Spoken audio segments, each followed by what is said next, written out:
escravidão africana no Brasil foi um fenômeno único ou pode ser comparada com outras experiências semelhantes? O que a escravidão no Brasil teve de diferente de outros países?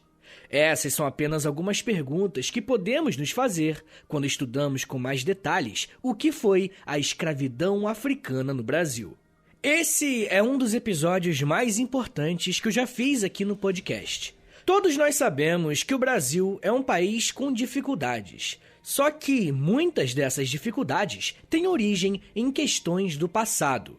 E em muitos casos, podemos considerar que a escravidão africana é o marco inicial desses problemas. Mas vivemos em uma nação que tem muita dificuldade em olhar para o seu próprio passado e passar a limpo esses traumas. E quando eu falo que existem dificuldades em analisar o passado, eu me refiro basicamente a dois fatores. Primeiro, se refere a um projeto político que tenta apagar os crimes cometidos contra determinados grupos sociais. Para essas pessoas, falar sobre escravidão, por exemplo, pode ser prejudicial para os interesses de grupos da elite. E um segundo fator que prejudica a nossa compreensão de temas delicados é a falta de conhecimento. Muitas vezes sabemos apenas o básico ou aquilo que é propagado no senso comum. E é aqui que eu e milhares de outros professores entramos para tentar sanar essa dificuldade, trazendo fontes e autores confiáveis.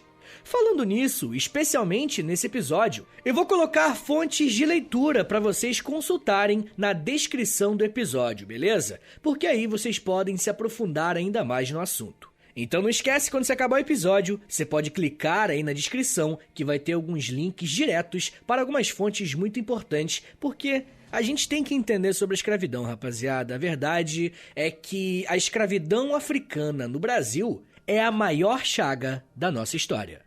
Mas enfim, começando aqui, gente, quando falamos sobre escravidão, temos que ter em mente que essa é uma prática humana, tá? E eu sei que essa afirmação pode parecer extremamente óbvia, mas quando afirmamos que determinada coisa é praticada pelos seres humanos, estamos dizendo que esse elemento tem historicidade. E essa palavra, que para muitos é nova, significa que, dependendo de quando e onde estivermos falando sobre escravidão, estaremos falando sobre questões diferentes.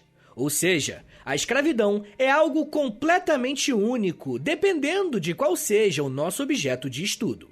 E por isso, o nosso foco aqui será analisar apenas a escravidão africana no Brasil. Na internet, é muito comum vermos comparações entre a escravidão brasileira com a escravidão, por exemplo, na Roma Antiga ou em reinos muçulmanos. E temos que tomar bastante cuidado para não cairmos no erro de acabar relativizando tudo e não entendendo nada direito.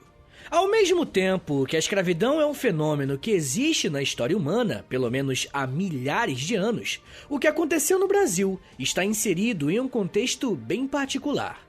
Quando estamos na escola e estudamos as chamadas grandes navegações, geralmente focamos apenas na novidade tecnológica das embarcações ou na chegada de europeus no Novo Mundo. Mas geralmente nos esquecemos que um dos acontecimentos dessas navegações foi o estabelecimento de entrepostos comerciais no continente africano. Com isso, eu quero dizer que foi a primeira vez que países como Portugal conquistaram domínios no continente-mãe.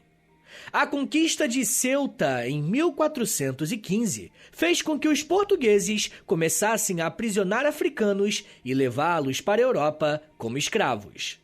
Um personagem bastante ativo nesse processo foi um explorador chamado Antão Gonçalves, que em 1441 levou os primeiros africanos escravizados para Portugal. O contato de Portugal com a costa africana foi fundamental para que o país lusitano estabelecesse postos portuários para que pudesse comercializar produtos como azeite, ouro, peles de animais e, em um segundo momento, seres humanos. Por mais que a conquista de Portugal em alguns pontos específicos da África tenha acontecido no começo do século XX, a chegada de africanos no que chamamos hoje de Brasil demorou um pouco para começar. Quando os portugueses chegaram nas Américas, eles decidiram de fato colonizar esse local. E a primeira mão de obra escravizada usada por aqui foi a indígena. E em uma segunda oportunidade, eu posso fazer um episódio sobre a escravidão indígena no Brasil. Se vocês quiserem, é só deixar um comentário no último post do Instagram do História em Meia Hora, que aí vocês vão me ajudar gerando engajamento e ainda vou saber que vocês estão afim, tá bom? Mas de qualquer forma, nesse momento, é importante fazer uma breve explicação a respeito das justificativas da escravidão africana. Existe algum motivo em especial, em particular, que justifique a escravidão de pessoas da África? Olha, responder essa pergunta é algo extremamente delicado. Uma primeira justificativa era religiosa. Na Bíblia cristã, o contexto da escravidão é algo que existe desde os primeiros livros escritos. Porém, por algum tempo, a Igreja Católica usa um relato bíblico como justificativa para a escravidão das pessoas negras. Uma das histórias da Bíblia conta que Noé amaldiçoou seu filho, chamado Cã, com uma marca. Além de ser amaldiçoado, Cã seria destinado a servir seus irmãos para sempre. Tá, mas o que isso tem a ver com a escravidão? A galera começou a dizer que a tal marca de Cã era a pele negra e que Cã migrou para o continente africano. Logo, quem nasceu nesse continente deveria servir a outras nações. Por isso, a escravidão seria justificada. Existe um mapa produzido em 1472 que mostra o mundo conhecido e um dos nomes do continente africano é Cham. Atualmente, todas as religiões que se baseiam na Bíblia contestam e afirmam que essa tese está completamente errada, uma vez que em nenhum momento do relato bíblico afirma que a marca de Cã é a pele negra ou que ele migrou para a África. E apesar dessa contestação, essa justificativa foi usada. Por outro lado, os muçulmanos também têm na sua religião a permissão para a escravização de pessoas, principalmente aquelas pessoas que não eram muçulmanos. E por isso, temos que pensar que boa parte da expansão dos reinos muçulmanos foram no norte da África, gerando uma primeira onda de escravizações. Mas é muito importante dizer também que a escravidão muçulmana não tinha um caráter racial. Pessoas brancas e negras foram escravizadas por muçulmanos. E antes que alguém pense que o islamismo é uma religião do mal que escraviza as pessoas, lembrem-se sempre, toda a escravidão, repetindo, tá? Vou deixar bem claro, toda a escravidão africana no Brasil e em todo o continente americano foi cometida por cristãos e com o aval de lideranças cristãs. Mas, de qualquer forma, assim como os cristãos, os muçulmanos contestam e atualizam os textos que anteriormente foram interpretados de forma incorreta. Mesmo assim, no passado, essa justificativa foi usada para escravizar pessoas. Mas acima de qualquer justificativa religiosa, a questão que mais impulsionou a escravidão africana no Brasil, claro, foi a questão econômica. Um dos muitos erros que podemos cair quando falamos sobre a escravidão é ficarmos apenas no discurso moralista. Frases como "a escravidão foi a maior chaga da nossa história" ou "infelizmente o Brasil escravizou pessoas, mas todos pensavam assim". Pessoal, essas são frases que podemos ouvir uma vez ou outra.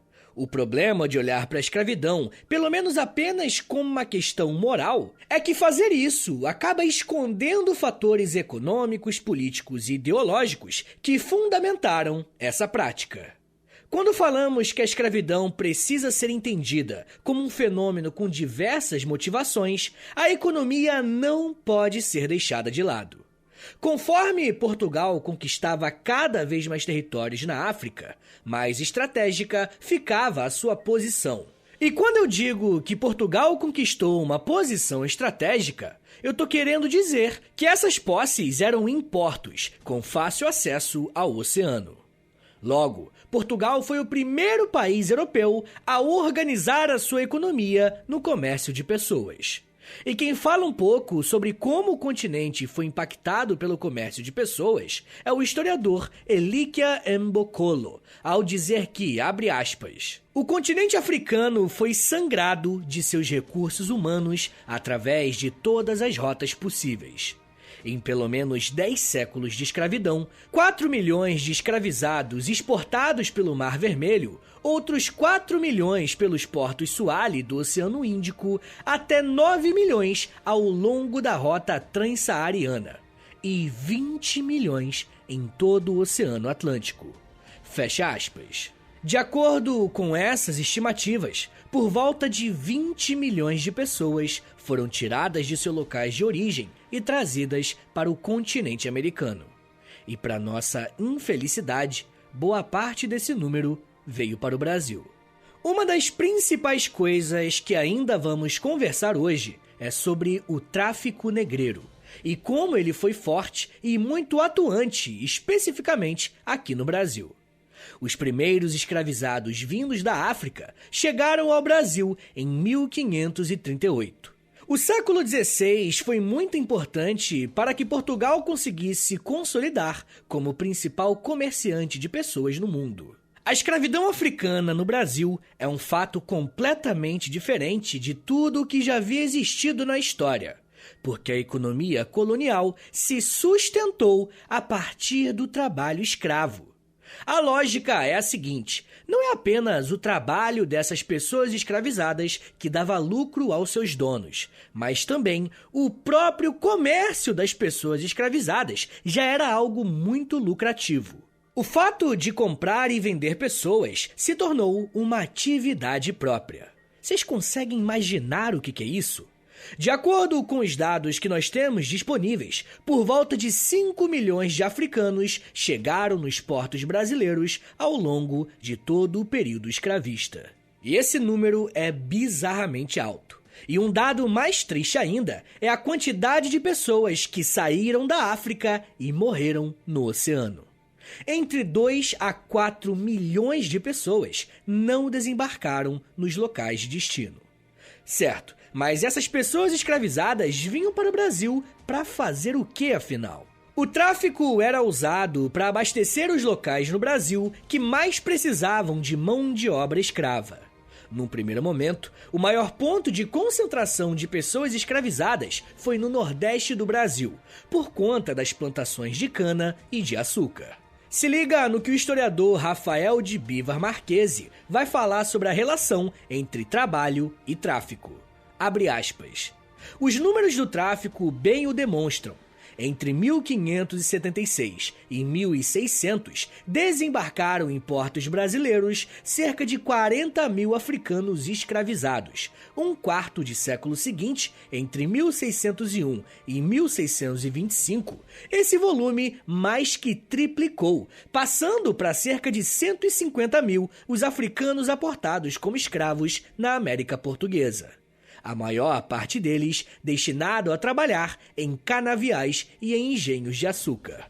Fecha aspas. Eu costumo falar aqui no podcast que o nosso país viveu diversos ciclos econômicos. Tivemos o pau-brasil, o açúcar, o ouro, o café e até posteriormente a borracha.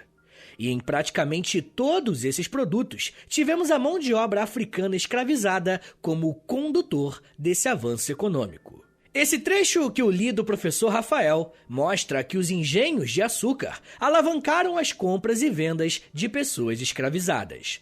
Porém, conforme o século XVIII ia acabando, o Brasil descobriu jazidas de ouro em Minas Gerais. E essa descoberta também alterou a forma que lidávamos com a escravidão. Além de existir um fluxo migratório para o sudeste da colônia, o preço das pessoas escravizadas também mudou.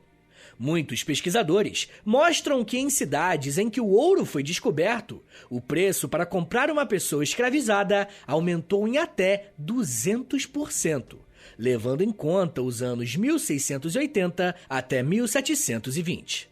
E essa é uma outra característica muito importante para compreendermos a escravidão africana no Brasil. Dependendo de quando e onde estamos estudando no Brasil, o preço da pessoa escravizada muda. Certo, mas na prática, o que isso quer dizer? O que eu quero mostrar é que a escravidão brasileira também estava inserida em um contexto global. E, por exemplo, quando o assunto era a produção de açúcar, o Brasil tinha um forte concorrente que era o Caribe, como Cuba, de colonização espanhola, e algumas outras posses do Reino Unido.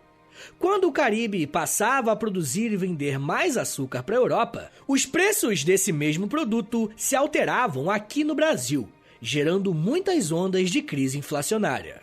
Com isso, sabe o que acontecia? Quem fala sobre isso é o Rafael Marquesi mais uma vez, abre aspas. Algumas evidências sugerem que, naquele período conturbado da economia açucareira, as alforrias ganharam impulso, fecha aspas. Isso quer dizer que, quando grandes fazendeiros do Nordeste brasileiro enfrentavam crises, eles simplesmente alforriavam seus escravizados. Não porque eles eram generosos e queriam ver a liberdade dessas pessoas, mas porque seria um custo a menos em um período de crise. E aí você deve estar se perguntando, né? Pô, Vitão, não era um prejuízo abrir mão de tantas pessoas escravizadas assim? E olha, para responder isso, precisamos lembrar da primeira característica marcante da escravidão brasileira: o elevado índice do tráfico negreiro. Os senhores de escravos do século XVIII tinham plena confiança de que podiam abrir mão dos seus escravizados, porque quando a economia melhorasse, eles poderiam comprar novamente mais pessoas, repetindo o ciclo mais uma vez. Pessoal, eu ainda quero falar mais sobre como que as alforrias foram usadas pelo sistema escravista brasileiro para manter a própria escravidão. Mas me dá um minutinho aí, tá, gente, que daqui a pouco a gente volta e eu falo um pouco mais sobre negociação, conflitos, alforrias, identidades, memórias e fazendeiros. Segura aí, que é um minutinho só.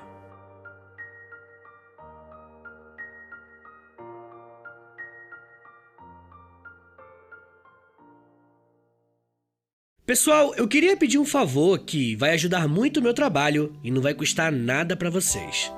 O História em Meia Hora é um podcast exclusivo Spotify.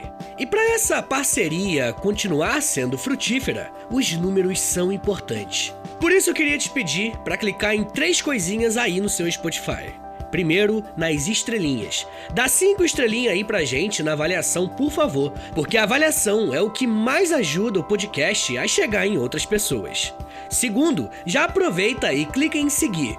E se você quiser receber no seu celular um aviso de quando tem episódio novo, clica também no sininho. Mas claro, só se você quiser. Obrigado de coração pela ajuda e continue com o episódio.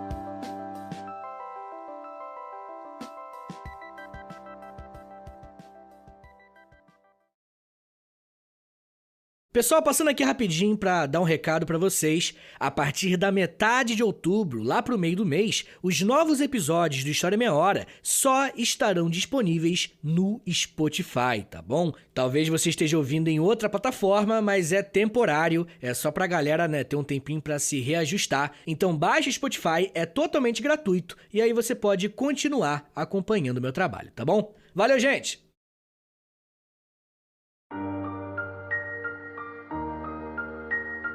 Abre aspas. Meu senhor, nós queremos paz e não queremos guerra. Se meu senhor também quiser a nossa paz, há de ser nesta conformidade. Se quiser estar pelo que nós quisermos, a saber, em cada semana, nos há de dar os dias de sexta-feira e de sábado para nós, não tirando um destes dias por causa de dia de santo. Para podermos viver, nos há de dar rede, tarrafa e canoas. Fecha aspas. Isso que você acabou de ouvir é um trecho de uma reivindicação de escravizados que pertenciam ao fazendeiro Manuel da Silva Ferreira. Essas palavras foram registradas em 1789 por conta de um levante dos escravizados que pararam de trabalhar até o seu senhor negociar um acordo benéfico para ambas as partes. E esse relato é muito importante, porque nos mostra outra coisa que muitas vezes passa despercebido. Os escravizados tinham agência durante a escravidão. O que eu quero dizer é que os escravizados não foram pessoas que aceitaram de cabeça baixa tudo que era imposto a eles. É completamente errado supor algo desse tipo. E é por isso que, se formos nos aprofundar ainda mais na documentação sobre esse tema, vamos ver escravizados indo para julgamentos contra o seu senhor, pessoas escravizadas organizando revoltas e até organização de greves. Uma outra forma de verificar essa agência é analisar a autonomia de alguns escravizados. Os chamados escravos de ganho pertenciam a um senhor, mas poderiam prestar serviço para outras pessoas em troca de dinheiro, que deveria ser passado ao seu dono. Os chamados escravos de aluguel se referiam a pessoas que tinham algum tipo de habilidade específica e eram emprestados a outros senhores para executar um determinado serviço. Era muito comum, por exemplo, que mulheres que soubessem cozinhar muito bem fossem escravas de aluguel. Molecada, com esses exemplos, eu não quero dizer que a escravidão no Brasil foi tranquila ou que as pessoas escravizadas acabavam se dando bem. Definitivamente não é isso. Eu tô tentando mostrar para vocês como que os próprios escravizados usavam a sua força de trabalho para negociar, se revoltar ou aderir ao que estava sendo pedido, dependendo do contexto que eles estavam vivendo. E ter essa noção coloca o protagonismo nas mãos dessas pessoas, que sobreviveram, criaram relações e construíram esse país, mesmo sendo tiradas de sua terra natal. Só que, mais uma vez, precisamos tomar um cuidado. Não podemos cair no erro de acreditar que existia uma unidade natural e óbvia entre os escravizados. No início desse episódio, eu disse para vocês que o continente africano foi o que mais sofreu com a escravização de pessoas. E só para as Américas, quase 20 milhões de pessoas foram traficadas. Se você já é um ouvinte mais antigo do História em Meia Hora, principalmente dos episódios sobre história da África, você deve saber que estamos falando de pessoas de lugares diferentes da África. Isso quer dizer que as pessoas que chegaram nos portos brasileiros não necessariamente tinham algo em comum. Para evitar revoltas imediatas, famílias eram separadas e pessoas que foram escravizadas eram colocadas com pessoas que falavam outras línguas e que vinham de regiões diferentes do continente. Num primeiro momento, essa estratégia de fato surtiu efeito, mas logo as pessoas escravizadas davam um jeito de se entenderem, seja através da língua, região ou qualquer outro aspecto em comum. E é aí que entra um dos elementos que eu estou usando aqui para falar sobre a particularidade da escravidão brasileira: o constante tráfico negreiro.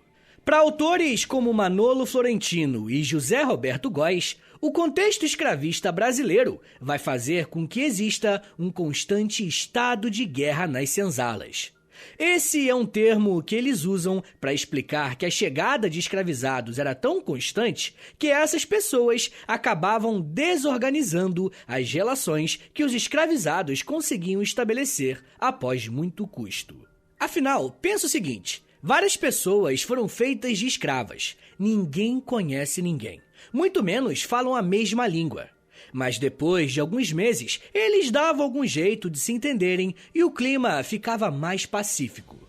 Só que o tráfico era tão constante que, conforme chegavam novas pessoas para serem escravizadas, tudo que tinha sido construído até ali era desfeito e o processo se repetia. Para esses autores, essa era uma das formas que o sistema escravista tinha para se beneficiar das diferenças de origem dos africanos, e mesmo assim garantirem que o trabalho seria feito sem se preocuparem com revoltas. Esses mesmos dois professores ainda explicam que, ao mesmo tempo, os senhores de escravos incentivavam o casamento entre membros de uma mesma senzala para minimizar os conflitos. Essa relação entre estado de guerra e paz nas senzalas era usada constantemente para lidar com a escravidão e fazer com que ela fosse mais duradoura. E se quisermos deixar as coisas ainda mais complexas, uma outra historiadora, chamada Hebe Maria Matos, vai dizer que entre as pessoas escravizadas existiam rivalidades. Uma diferença básica era entre os crioulos, que eram os escravizados nascidos no Brasil, que algumas vezes tinham atritos com africanos ladinos, que eram africanos que falavam melhor o idioma e estavam mais adaptados às relações de trabalho. Lendo alguns processos criminais, também é possível ver que os escravizados tinham diferentes formas de tratamento entre eles. Dependendo do processo, eles chamavam os outros escravizados de parceiros. E em alguma situação que algum conflito estava presente, os termos eram direcionados a pretos, de forma pejorativa mesmo. Mas as coisas mudavam completamente quando os interesses em disputa eram entre os escravizados contra os senhores. Quando isso acontecia, os escravizados se uniam em uma espécie de comunidade escrava, para tratarem das suas demandas com unidade, apesar das diferenças. E eu sei que eu estou dando uma série de informações que provavelmente vocês nunca tenham ouvido falar. E é por isso que vai ser importante vocês ouvirem esse episódio mais de uma vez e consultarem os textos que eu vou recomendar na descrição do episódio. Eu gostaria de focar as nossas atenções um pouco na escravidão durante o século XIX, o último século da escravidão aqui no Brasil. Uma vez que entendemos que o tráfico negreiro era muito constante no país, essa prática reorganizou toda a relação escravista na colônia. Além de interferir na forma que os escravizados lidavam entre si, essa questão também movimentou o alto índice de alforrias no país. E caso você não saiba o que é alforria, se trata de um documento que libertava as pessoas escravizadas. E o que eu quero que vocês saibam em relação a isso é que, em uma sociedade escravista, a alforria faz parte desse contexto. Ou seja, um escravizado que recebe a alforria não é uma exceção rara à regra, e sim algo que acontece com uma certa frequência. No bloco anterior, eu falei que a alforria foi usada pelos senhores de escravos para se protegerem das crises econômicas. Mas as alforrias também eram usadas para diminuírem os índices de revoltas. Pensa o seguinte, a alforria precisava ser algo minimamente possível e estar ao alcance do escravizado para que ele pensasse duas vezes antes de iniciar uma revolta ou uma recusa ao trabalho. O dilema era mais ou menos o seguinte: olha, eu vou me organizar com a galera aqui, eu vou matar o meu senhor, ou eu vou trabalhar o quanto eu preciso para garantir a minha liberdade. Falta tão pouco, né?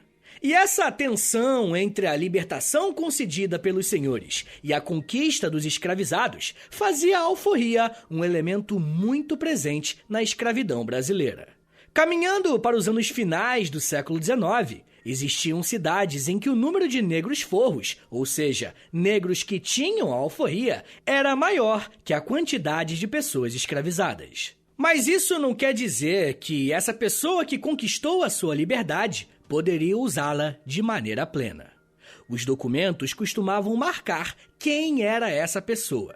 Por exemplo, Maria Preta Forra, custódio mulato forro. Eram termos comuns nos documentos de alforria, mostrando que a escravidão brasileira tinha claramente um caráter étnico. E quem explica o uso da alforria como uma forma de manter a escravidão é a historiadora Beatriz Mamigonian, ao dizer que, abre aspas, no Brasil escravista, se existiam várias possibilidades de obtenção da alforria por parte dos escravos, igualmente importantes eram as práticas de escravização, a manutenção de velhas e novas formas de domínio senhorial. Fecha aspas.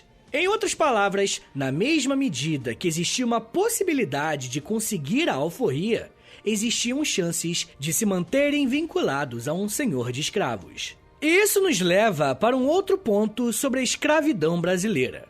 Pessoal, se vocês puderem, fechem os olhos agora e imaginem um escravo e um senhor de escravo. E provavelmente, o cenário que você imaginou é uma pessoa negra morando em uma senzala que fica dentro de uma grande fazenda que tem como dono um rico fazendeiro. Foi isso que você pensou? Então, e se eu te falar que durante um bom período da escravidão brasileira, não foram apenas as pessoas ricas que tinham escravos? Deixa eu explicar melhor o meu ponto. Eu estou falando aqui, repetindo várias vezes, que o tráfico negreiro era muito forte e constante no Brasil. Além disso, estamos vendo que no sistema escravista, as pessoas são mercadorias. E o que acontece com uma mercadoria quando ela está disponível em grande quantidade? Pois é, o seu preço cai. E esse ponto é muito importante, porque ao longo do século XIX, a escravidão brasileira era algo tão comum nas províncias que a maior parte dos escravizados pertencia a pequenos proprietários. Pessoas pobres tinham 1 ou 2 escravos porque era algo barato. E só era barato porque o tráfico era intenso. Logo, a escravidão brasileira era muito mais disseminada do que costumamos imaginar. Nós podemos confirmar esses dados a partir de títulos de propriedade, testamentos, relações de bens, escrituras em cartórios e muito mais. Ou seja, é algo fartamente documentado. Diante dessa informação, temos 2 possibilidades de encararmos essa realidade. A primeira, e errada, é a seguinte: então se geral escravizava, não precisamos lidar com isso, já que todo mundo fazia, né? Essa é a forma errada de lidar com esse dado. E a postura que podemos ter diante disso é: uau, a escravidão era tão disseminada que está enraizada na origem da nossa sociedade. Precisamos fazer alguma coisa. E essa é a postura correta, saudável, diante desse acontecimento. Os historiadores Francisco Vidal Luna e Herbert S. Klein nos mostram com dados que essa lógica só mudou com a abolição do tráfico atlântico após 1850. Quando os navios foram proibidos de trazerem mais pessoas da África, o preço dos escravizados no Brasil cresceu demais. E aí sim passou a existir um processo de concentração de mão de obra escrava na mão de fazendeiros ricos. E muitos desses fazendeiros estavam no Sudeste por conta do crescimento do ciclo do café. Logo, essa imagem que nós temos de que apenas pessoas ricas possuíam pessoas escravizadas é uma realidade em um segundo momento da escravidão, já bem próximo da abolição. A escravidão brasileira é um fenômeno que aconteceu na nossa história e não pode ser ignorado ou deixado de lado. Com esse episódio, eu tentei fazer um panorama bem geral de quais eram as características da escravidão no nosso país ao longo dos mais de 300 anos que isso rolou por aqui. Se você quiser marcar algumas palavras-chave, a escravidão no Brasil contou com um índice elevado no tráfico negreiro, que gerou um número constante de alforrias concedidas e conquistadas, enquanto os escravizados lidavam com suas diferenças de identidade. E por último, nós vimos que a escravidão foi muito mais disseminada do que costumamos achar. Em geral, esses 4 pontos são muito característicos do que aconteceu no Brasil e precisam ser lembrados. E eu gostaria de reforçar a ideia de que esse tema é delicadíssimo. Logo, ouvir e estudar sobre isso exige uma responsabilidade e seriedade com os dados. Eu espero que você tenha aprendido algo novo hoje e saiba que esse episódio é apenas um recorte, tá? Podemos nos aprofundar em questões específicas no futuro, mas sempre lembrando que a escravidão brasileira não pode ser varrida para debaixo do tapete. Uma hora ou outra, precisamos, enquanto sociedade, debater os efeitos a longo prazo desse crime.